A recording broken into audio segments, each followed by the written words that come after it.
अगर आज आपकी उत्तर ना मिले प्रार्थना का, जो वीजा आपको लगता है 2 साल अगर ना मिले तो मैं मर जाऊंगा, अगर वो 10 साल ना मिले, सोच के देखो क्या तभी भी आप खुदा के साथ वफादार रहने के लिए तैयार हो? जिस मेजर प्रार्थना के लिए आप चर्च में आए हो, अगर वो ना कबूल हो, क्या फिर भी आप खड़े रहने के लिए प्रभु में तैयार हो? ये तो आप ही जानते हैं, यस या नो।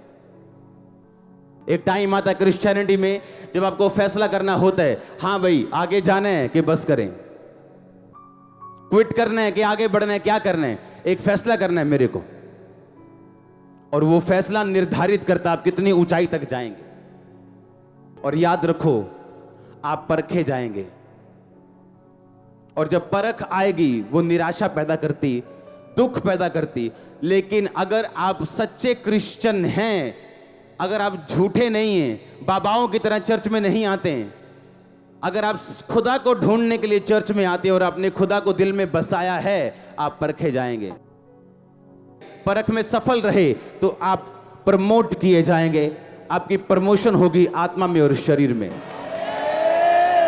ऐसा कोई नहीं जो ये कहे मुझे प्रमोशन चाहिए और अपना टाइम ना दे, और अपना एफर्ट ना दे, और एग्जाम ना दे, और परीक्षा ना दे।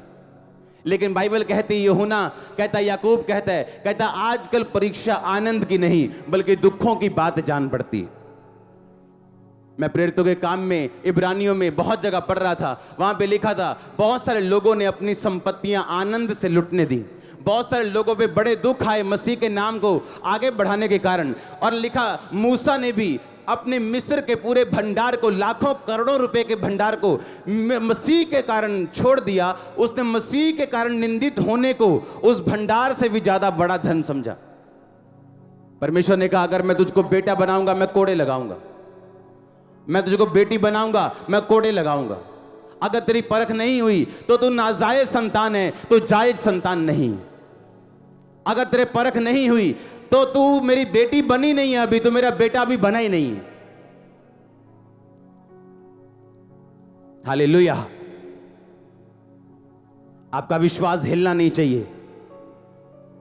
कल मैं एक केस को सुन रहा था, उसने कहा जब मैं मसीह में आई दो साल से, और 2 साल से मैं बाइबल पढ़नी जब शुरू की, मुझको डिप्रेशन के अटैक होने शुरू हो गए, और मेरी फैमिली कहती जब से तूने बाइबल पढ़ी तब से तू पागल हो गई। और मेरे को अपना केस याद आया कि जिस प्रॉब्लम की वजह से मैं मसीह में गया था, और जब पहली प्रार्थना मुझ पे हुई थी, मेरे को समझ आ गया था कि मेरा इलाज सिर्फ प्रभु यीशु मसीह कर सकते हैं, क्योंकि पहली प्रार्थना ने मुझे हिला दिया था। सुनो ध्यान से, लेकिन हल नहीं किया था, सिर्फ हिलाया था, सिर्फ दिखाया था कि मैं कुछ कर सकता हूं। उसके बाद जब मैंने बाइबल पढ़नी शुरू की, और मैं जुआ खेलता था चर्च में आके भी, और जब मैं एक दिन जुआ खेल रहा था तो उस बंदे से मेरी लड़ाई हो गई। तब मुझे शायद 1-2 महीने हुए थे प्रभु में आए, और जब लड़ाई हुई तो मुझे ठोकर लगी अपने दोस्तों से, और मैं चर्च जाना शुरू कर दिया। और जब चर्च जाना शुरू हुआ तो मुझे ज़्यादा डिप्रेशन और ज़्यादा मेंटली अपसेट के अटैक होने शुरू हो गए। मैं कंफ्यूज हो गया। मैंने कहा चर्च में आने के बाद जब प्रार्थना मेरे पे पहली हुई थी तो मेरा तो हल होना शुरू हो गया था, अब क्या हुआ मेरे में? अब तो मेरे अटैक डबल हो गए, मेरी प्रॉब्लम डबल हो गई। ऐसा नहीं होना चाहिए था। कितने मेरी बात समझ रहे हैं? मेरी प्रॉब्लम डबल हुई, मैं सुसाइड करने तक पहुंच गया था मसीह में आने के बाद फिर भी। और शैतान मुझे कंफ्यूज इतना करता था जितना आपने सोचा भी नहीं, इतना टॉर्चर किया उसने जितना आप इमेजिन भी नहीं कर सकते हो।